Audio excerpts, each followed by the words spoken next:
ప్రియా న్యూస్కు స్వాగతం. ఈనాటి ముఖ్యాంశాలు. హైకోర్టు న్యాయవాదిగా దేవర మనోహర్ రైతు కుటుంబం నుంచి ప్రారంభమైన ప్రస్థానం. ఉద్యమాలు, ఊపిరి, పోరాటాలు ప్రాణంగా సాగిన ప్రయాణం. ఒకవైపు నమ్మిన సిద్ధాంతాల కోసం నిస్వార్థంగా రాజకీయాలు చేయడం, మరోవైపు న్యాయవాదిగా ప్రమాణ స్వీకారం చేయడం లాంటి వ్యక్తులను అత్యంత అరుదుగా చూస్తుంటాం. అలాంటి కోవకు చెందిన వ్యక్తే ఎర్రవారిపాలెం మండలానికి దేవర మనోహర్. ప్రస్తుతం చంద్రగిరి నియోజకవర్గంలో జనసేన ఇన్ఛార్జిగా వ్యవహరిస్తున్నారు. ఇవాళ ఆయన గౌరవ హైకోర్టు న్యాయవాదిగా ప్రమాణ స్వీకారం చేశారు. రైతు కుటుంబం నుంచి ప్రారంభమైన ప్రస్థానం. ఎర్రవారిపాలెం మండలంలోని మారుమూల ప్రాంతంలో రైతుల కుటుంబంలో జన్మించి దేవర మనోహర్ ప్రాథమిక విద్యాభ్యాసం సాగించారు. ఉన్నత చదువుల కోసం అగ్రరాజ్యం అమెరికా వెళ్లారు. చదువు పూర్తి అవగానే లక్ష జీతం పొందే సాఫ్ట్వేర్ రంగంలో ఉద్యోగాన్ని సంపాదించాడు. అప్పుడే జనసేన అధినేత పవన్ కళ్యాణ్ సిద్ధాంతానికి ఆకర్షితులై ప్రజాసేవ చేయాలని నిర్ణయించుకుని ఇండియాకి తిరిగి వచ్చేశాడు. రాజకీయాలు అత్యంత ఖరీదుతో కూడుకున్నవైన తమ అధినేత సూచనలతో ఒంటరిగా పల్లె తిరుగుతూ ప్రజా సమస్యలను గుర్తించడంలో ప్రారంభించాడు.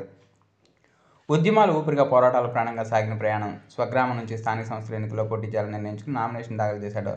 అప్పుడు ప్రత్యర్థులు నామినేషన్ పత్రాలు చించివేశారు. ఇంటికి వెళ్లి దాడి చేశారు. తీవ్రంగా గాయపడి 4 రోజుల పాటు ఇంటికి పరిమితమయ్యాడు. మరోవైపు అక్రమ కేసులు పుట్టగొడుగులాగా పుట్టుకొచ్చాయి. ఎన్నో ఆటుపోట్లు, అవమానాలు తట్టుకుని కేసులను ఎదుర్కొని తమ నమ్మిన సిద్ధాంతాల కోసం, తను నమ్ముకున్న వారి కోసం ఉద్యమాలు, ఊపిరిగా పోరాటాలు ప్రాణంగా పెట్టి అహర్నిశలు శ్రమించారు. అత్యంత హేమాహేమీలు ఉన్న నియోజకవర్గం ఒక్క ఇటుకు పేర్చుకుంటూ జనసేన జెండాను పల్లెలో రెపరెపలాడించారు.